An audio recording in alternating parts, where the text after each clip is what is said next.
এখানে আমি 3টি আলু, কয়েকটি পটল আর একটি লোনা ইলিশ নিয়েছি। এগুলোকে আমি এখন ভালো করে খণ্ড করে পরিষ্কার করে রান্না করে দেখাবো। 2 জন পরিবারের জন্য সহজভাবে ব্যাচেলার ভাইয়েরা এবং বোনেরাও রান্না করে নিতে পারেন। লোনা ইলিশে অনেক লবণ থাকে, তাই আমি পুরোটা নিব না, কিছু অংশ টুকরো করে কেটে নিব। এখন আমি এগুলোকে ভালো করে ধুয়ে ছিলিয়ে খণ্ড করে রান্নায় চলে যাচ্ছি। এখন আমি প্যানটা গরম হয়ে আসলে দিয়ে দিচ্ছি পরিমাণ মতো সয়াবিন তেল।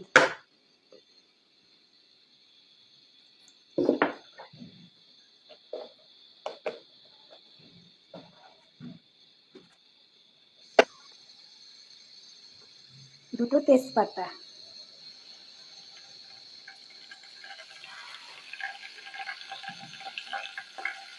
কিছু রসুন কুচি,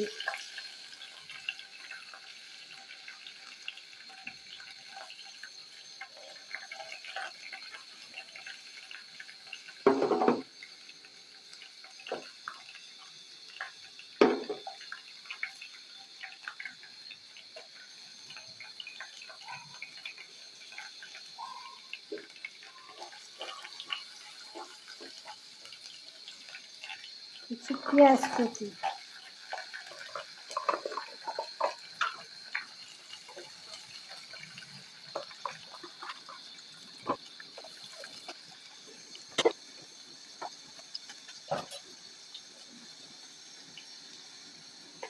এখন দিচ্ছি 1 টেবিল চামচ আদা ও পেঁয়াজ একসাথে বাটা।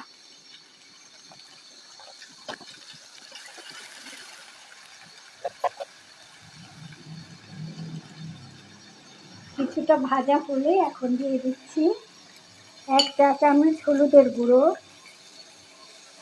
1 চা চামচ মরিচের গুঁড়ো, 1 টেবিল চামচ ধনিয়ার গুঁড়ো ও হাফ চা চামচ শাহি মাছ মশলা। এখানে রসুন কুচি ও শাহি মাছ মশলাটা অপশনাল, আপনারা ইচ্ছা করলে স্কিপ করতে পারেন।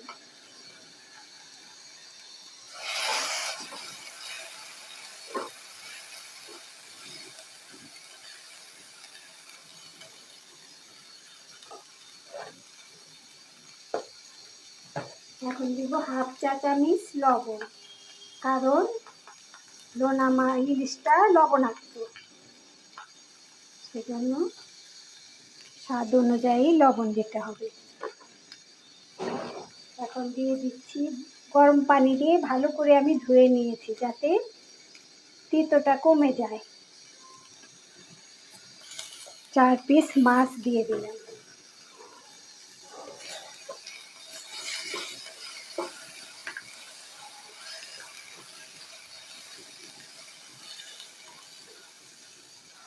সামান্য কিছু পানি দিয়ে দিচ্ছি মশলাটা কষানোর জন্য।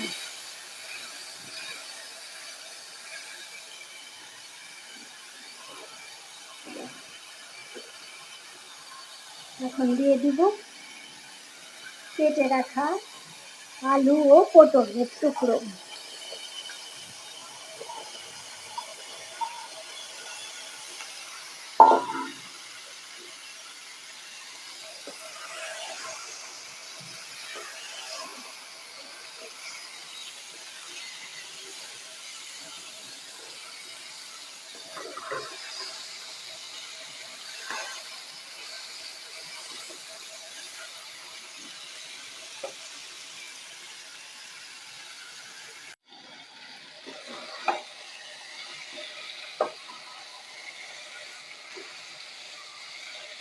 ভালোভাবে কষানো হয়ে গেলে এখন দিয়ে দিচ্ছি 1 মগ পানি।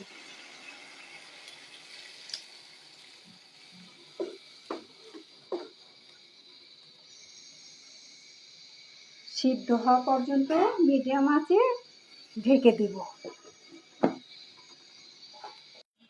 ঝোলটা কমে আসলে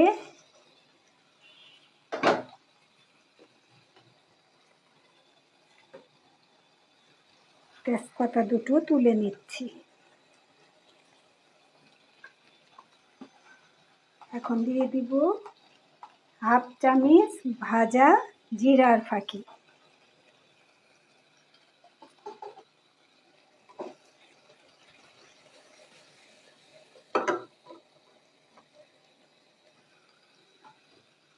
কিছু কাঁচা পাকা কাঁচামরিচের ফালি,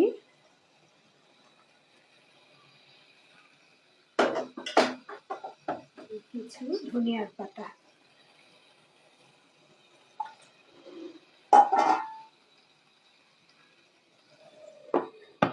ঝোলটা মাখা মাখা হবে। 5 মিনিট মিডিয়াম টু লো আঁচে রেখে নামিয়ে নেব, পরে সার্ভ করে দেখাচ্ছি। ফিরে আসছি 5 মিনিট পর। আজ রেঁধে নিলাম মাখা মাখা ঝোল করে আলু ও পটল দিয়ে লোনা ইলিশের তরকারি।